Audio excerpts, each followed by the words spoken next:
சட்டம் ஒழுங்குங்கிறது சந்தி சிரிக்குது. இன்னைக்கு இத்தனை பேர் நிக்கிறீங்க. நான் சொல்றேன், இந்த சவுக்கு சங்கர்னு ஒரு ஆளப்பா, ஒரே ஒரு ஆள் பத்திரிகையாளர், அவர் போட்ட வீடியோவை தாங்க முடியாம திணறானே. அவர் வீட்டுக்குள்ள செப்டிக் டேங்க்ல இருந்து தண்ணி மோந்துட்டு போய் வீட்டுக்கு ஊத்தி விட்டான். அந்த மனுஷனை துரத்தி துரத்தி துரத்தி துரத்தி கைது பண்ணான். அந்த ஆளும் சளைக்காம போராடினார்.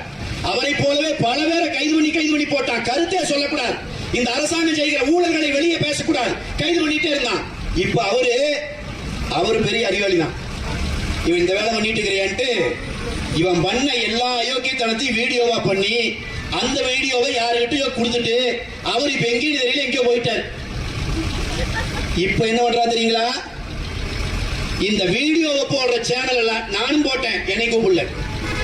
பத்திரிகையாளராக இருக்காங்கல்ல, அவங்க சேனல்ல அந்த வீடியோவை போட்டா வீட்டுக்கு சம்மன் அனுப்பிட்டு இருக்குது போலீஸ். நான் இங்க இருக்கிற தேர்தல் கமிஷன் அதிகாரிகளுக்கு சொல்லுகிறேன், தேர்தல் வந்துருச்சு. இந்த ஸ்டாலின் அரசாங்கத்திற்கு கூலி வேலை பார்த்துக் கொண்டிருந்த அந்த போலி காக்கி சட்டைகளை முதலிலே தூக்கி எறியுங்கள். ஒரு பத்திரிகையாளருடைய வீடியோவை பார்த்து பதறுகிறது இன்றைக்கு ஸ்டாலின் அந்த குடும்பம். அதுக்கு துணை போறாங்க இந்த போலீஸ் அதிகாரிகள். இந்த போலீஸ் அதிகாரிகள் மேல நடவடிக்கை எடுத்து இவர்களை சிறைப்படுத்த வேண்டும்.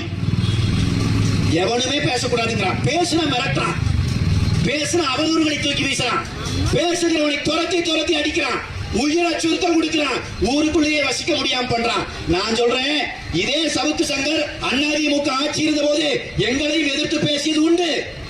அதிமுக விமர்சனத்தை நேருக்கு நேரா சந்திச்சுக்கிறான். உங்களை மாதிரி கோழை மாதிரி அவன் வீட்டுக்குள்ள செப்டிக் டேங்க் தண்ணியை ஊத்தி விடல, அவனை கைது பண்ணி சிறைப்படுத்தல.